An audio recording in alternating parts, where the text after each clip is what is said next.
नमस्कार, सी न्यूज भारत में आप सभी का स्वागत है। इस वक्त मैं आपके साथ रजा सिंह। वक्त हो चुका है न्यूज बुलेटिन का, तो चलिए शुरू करते हैं खबरों का सिलसिला। हरदोई जिलाधिकारी अनिनय झा ने गेट नंबर 1 व 2 के बीच कलेक्ट्रेट परिसर के बाहरी दीवार के पास चल रहे निर्माण कार्य का औचक निरीक्षण किया। जिलाधिकारी ने कहा कि बाउंड्री वॉल के पास कुछ जगह छोड़कर नाली बनवाई जाए, जिससे कि पानी का दुष्प्रभाव दीवार पर ना पड़े। नाली की ढाल अच्छी तरीके से बनाई जाए ताकि पानी का बहाव निर्बाध रहे। इंटरलॉकिंग को अच्छी तरीके से लगवाया जाए। मिट्टी की भराई अच्छी तरीके से कराई जाए। नाले की मिट्टी का प्रयोग मिट्टी भराई में किया जाए। बाउंड्री वॉल के बाहर पौधरोपण भी कराया जाए। कार्य की गुणवत्ता के साथ कोई समझौता ना किया जाए। उन्होंने कलेक्ट्रेट गेट नंबर 1 के पास निर्माणाधीन शौचालय का निर्माण जल्द पूरा करने के निर्देश नगर पालिका को दिए। इसके साथ ही उन्होंने बाधिकारियों के शेड का निर्माण भी तेजी से कराने को कहा। इस अवसर पर अपर जिलाधिकारी न्यायिक प्रफुल्ल त्रिपाठी, अधिशासी अधिकारी हरदोई रामेंद्र सिंह व अन्य संबंधित अधिकारी मौजूद रहे। हरदोई से सी न्यूज संवाददाता जितेंद्र कुमार की रिपोर्ट। खबर जनपद ललितपुर के विकासखंड मड़ावरा से है, जहां ग्राम पंचायत में नियुक्त पंचायत सहायकों द्वारा अपने कार्य के प्रति लापरवाही की जा रही है, जिससे कि लापरवाह पंचायत सहायक कर्मचारियों को ग्राम विकास अधिकारी द्वारा 3 दिवस में पंचायत सहायक को अपना पक्ष रखने व ससमय स्पष्टीकरण संतोषजनक न होने पर ग्राम पंचायत द्वारा हटाने की कार्यवाही की संस्तुति के निर्देश दिए गए हैं। ललितपुर मड़ावरा से सी न्यूज संवाददाता राकेश कुमार वैद की रिपोर्ट। बांका जिले के चांदन प्रखंड मुख्यालय स्थित ई किसान भवन के सभागार में गुरुवार को शारदीय अभियान के तहत प्रखंड स्तरीय प्रशिक्षण सह उपादान वितरण समारोह का आयोजन किया गया। कार्यक्रम के प्रारंभ में चांदन प्रखंड प्रमुख रवीश कुमार, बीडीओ अजेश कुमार, प्रखंड कृषि पदाधिकारी रामकुमार पासवान आदि ने संयुक्त रूप से दीप प्रज्वलित कर कार्यक्रम की शुरुआत की। चांदन प्रखंड कृषि पदाधिकारी रामकुमार पासवान ने चांदन कृषि सभागार में किसानों को संबोधित करते हुए बताया कि कार्यक्रम का उद्देश्य किसानों को खरीफ फसलों की उन्नत खेती, आधुनिक तकनीक, सरकारी योजनाओं तथा समर्थन मूल्य से जुड़ी जानकारी देना है। आज किसानों के हितों के लिए सरकार कई तरह की कल्याणकारी योजनाएं चला रही है। कार्यक्रम का संचालन मृत्युंजय राय कृषि समन्वयक ने किया, जिन्होंने बारी बारी से सभी जनप्रतिनिधियों एवं पदाधिकारी से रूबरू कराते हुए किसानों को कल्याणकारी योजनाओं से अवगत कराया। मौके पर एटीएम मशीन परवीन कृषि समन्वयक मृत्युंजय राय, कुंजेश राजीव सिंह, किसान सलाहकार राजीव रंजन आदि मौजूद रहे। हाँ, मेरा नाम कुंजेश है। मैं कृषि समन्वयक चांदन ब्लॉक से हूँ। इस बार शारदीय महोत्सव, जिसको हम लोग पहले खरीफ महोत्सव ही बोलते थे, खरीफ को हम लोगों ने शारदीय कहना शुरू किया है। इस बार से शारदीय महोत्सव में हम लोग अब की बार खरीफ 2025 में धान देंगे।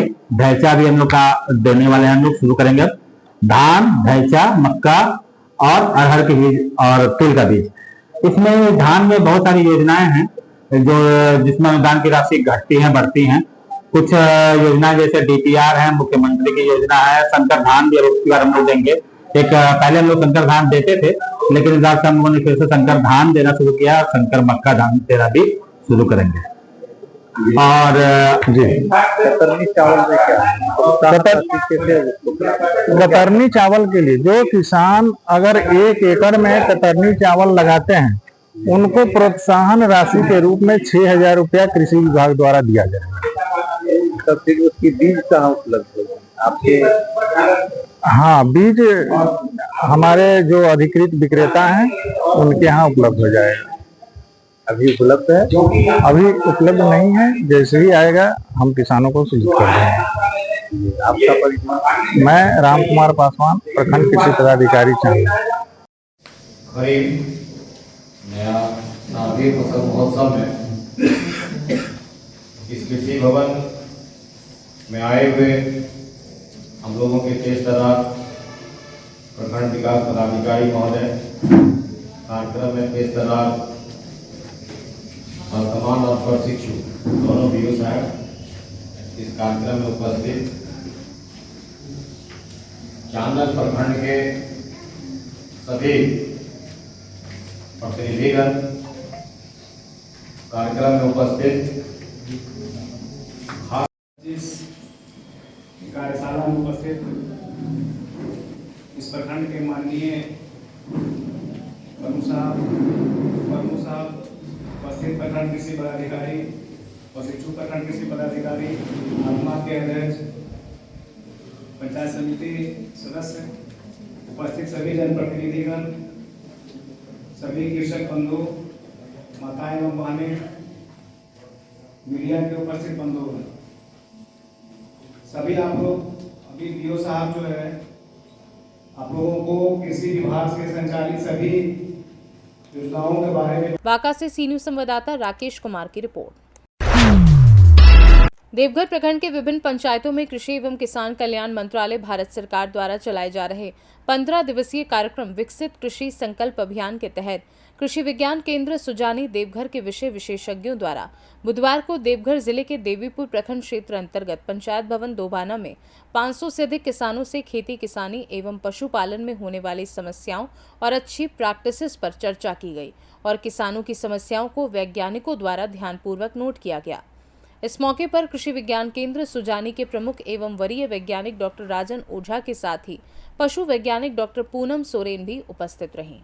आज दिनांक 29 मई से 12 जून तक विकसित कृषि संकल्प अभियान कार्यक्रम जो चल रहा है, जो कि 15 दिवसीय है, ये हम लोग को भारत सरकार के कृषि एवं किसान कल्याण मंत्रालय द्वारा करने के लिए निर्देश मिला हुआ है, जिसमें कि देवघर जिला में हम लोग 90 पंचायत में कर रहे हैं। इसका अलग अलग डे वाइज से दिन के अनुसार से अलग अलग पंचायत का प्रोग्राम किया गया है, जिसमें 2 दल का गठन किया गया है। 2 दल में मुख्य रूप से हम लोग के कृषि विज्ञान केंद्र के वैज्ञानिकगण हैं, प्रगतिशील कृषक भी हैं, साथ में विषय कृषि विश्वविद्यालय के वैज्ञानिकगण हैं और जो संबंधित विभाग के कृषि और कृषि संबंधित विभाग के भी अधिकारी सम्मिलित हैं, जो कि अपनी अपनी योजनाओं के बारे में खास करके जानकारी देंगे। जो भारत सरकार के अलग अलग अनुसंधान केंद्र पे जो अनुसंधान हो रहे हैं, उसका भी जो नई चीज़ें हैं जो कि किसानों को जानने की ज़रूरत है, यहाँ के लिए सूटेबल है, उसके बारे में हम लोग के माध्यम से किसानों तक पहुँचाया जा रहा है। ये कार्यक्रम का बहुत पॉजिटिव रिजल्ट आने वाला है। हम लोग इसी उम्मीद से इसको कर रहे हैं, जिससे कि ज़्यादा से ज़्यादा किसान इस चीज़ का फ़ायदा ले सके, योजनाओं के बारे में जानकारी ले सके।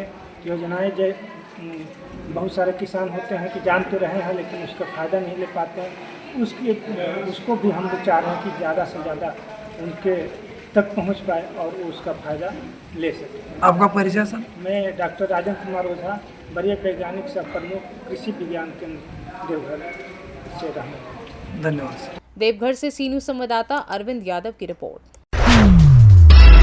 कल रोहतास जिले के बिक्रमगंज में पीएम नरेंद्र मोदी का आगमन होने वाला है, जिसको लेकर कैमूर जिले के भाजपा कार्यकर्ताओं के साथ एनडीए के कार्यकर्ता तैयारियों में जुटे हैं। वहीं भाजपा विधायक भरत बिंद ने बताया कि कल रोहतास जिले में होने वाला पीएम नरेंद्र मोदी के कार्यक्रम में जाने की तैयारी पूरी कर ली गई है। पिछली बार पीएम बिहार आए थे तो उन्होंने बोला था कि पहलगाम में मारे गए एक भारतीयों का बदला लेंगे। उन्होंने सच कर दिखाया। भारतीय सेना के जवानों ने पाक में घुसकर आतंकियों के ठिकानों को ध्वस्त किया है। कल जो है देश के प्रधानमंत्री मोदी जी रोहतास जिले में आ रहे हैं, उसके लिए क्या तैयारी है? आदरणीय प्रधानमंत्री नरेंद्र मोदी जी जो सिंदूर ऑपरेशन कि जो उन्होंने मधुबनी में कहा था कि जो भी आतंकवादी हैं उनको मैं मिट्टी में मिला दूंगा, वो सेना के पराक्रम और शौर्य लेकर और प्रधानमंत्री की जो सोच थी उन्होंने कर दिखाया। पाकिस्तान के अपने क्षेत्र भारत में रहकर, भारत के सीमा में रहकर और पाकिस्तान में छिपे आतंकवादियों के ठिकानों को उन्होंने ध्वस्त किया और जो भी ड्रोन जितने थे सारे ड्रोनों को मार गिराया। इसकी सफलता के लिए यहाँ कैमूर की जनता में, खासकर माताओं और बहनों में बहुत जोश है और वो लोग कल जो कार्यक्रम है आदरणीय प्रधानमंत्री जी का, उनको सुनने के लिए बहुत उत्साहित महिलाएं, माताओं, बहनें और यहाँ के कार्यकर्ता बहुत भारी संख्या में जाने को तैयार है। यहाँ से किस प्रकार की तैयारी है, रूप चढ़ के है? यहाँ की तैयारी जो है अब तक पूरी हो चुकी है। बसों से लोग जा रहे हैं, 4 व्हीलर से जा रहे हैं, अपने साधन से जा रहे हैं और हम माननीय विधायक हैं, हम भी अपना जितना प्रयास हुआ है 50-55 बसें किए हैं, 4 व्हीलर 50-60 किए हैं, और बाकी जितने भी संगठन के लोग हैं सभी लोग अपना अपना यहाँ गाड़ी देकर और वहाँ चलने के लिए सब लोग आग्रह कर। यहाँ से लगभग कितने लोग कुछ करेंगे वहाँ के लिए? यहाँ से पूरे कैमूर जिला से तकरीबन जो है 25,000 की संख्या में वहाँ कैमूर से सीनू संवाददाता ओम प्रकाश तिवारी की रिपोर्ट। जिला पुलिस कप्तान को गुप्त सूचना मिली कि एक व्यक्ति गैस गोदाम के पास पिस्तौल लेकर किसी बड़ी घटना को अंजाम देने की फिराक में खड़ा था। पुलिस कप्तान ने गुप्त तरीके से टीम गठित कर उस व्यक्ति यानी आकाश चौधरी को धर दबोचा और उस पर कार्यवाही करते हुए उसे जेल भेज दिया। 2025 को पुलिस अधीक्षक महोदय साहेबगंज को गुप्त सूचना मिली कि एक व्यक्ति सकरूगढ़ स्थित गैस गोदाम के पास कट्टा लेकर घूम रहा है।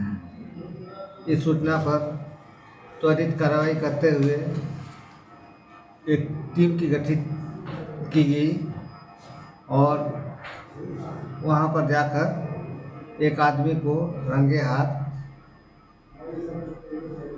कट्टा के साथ पकड़ा गया और सर्च करने पर 3 जिंदा गोली भी उनके पॉकेट से बरामद की गई और नाम पता पूछने पर उसने अपना नाम आकाश चौधरी सकरूगढ़ का रहने वाला बतलाया। छापामारी दल में थाना प्रभारी शशि सिंह, वो जुमराती अंसारी, वो मोहम्मद शाहरुख, मनोज शर्मा, सहनी सरफुद्दीन खां, हवलदार महेंद्र यादव और आरक्षी धर्मवीर सिंह। आकाश चौधरी अपने पहने हुए फुल पैंट के दाहिने पॉकेट में दिखा कर रखा था और लोगों को एक हिसाब से भय का माहौल बना रहा था। मतलब कहिए कि डरा धमकाने के लिए वो प्रयास कर रहा था। हो सकता है किसी कांड को अंजाम देने की फिराक में था। कहीं से ये हथियार मुहैया कराकर ये वर्चस्व दिखाना चाह रहा था। क्या ये पूर्व में एक चोरी के केस में जेल जा चुके हैं, हत्या का केस में भी जेल जा चुके हैं। इनके ऊपर एक और केस है जो धारा 307 का है। पुलिस इस संबंध में अपना जांच पड़ताल कर रही है, कहाँ से अवैध हथियार आता है, कौन अवैध हथियार लाता है, कौन कौन इसमें संलिप्त है। इस बिंदु पर हम लोग गहराई से छानबीन करके कार्रवाई कर रहे हैं। साहिबगंज से सीनू संवाददाता संतोष शर्मा की रिपोर्ट। फिलहाल के लिए न्यूज बुलेटिन में बस इतना ही। देश दुनिया की तमाम बड़ी खबरों को जानने के लिए जुड़े रहिए सी न्यूज भारत के साथ। हर खबर आपके साथ, आपके हाथ।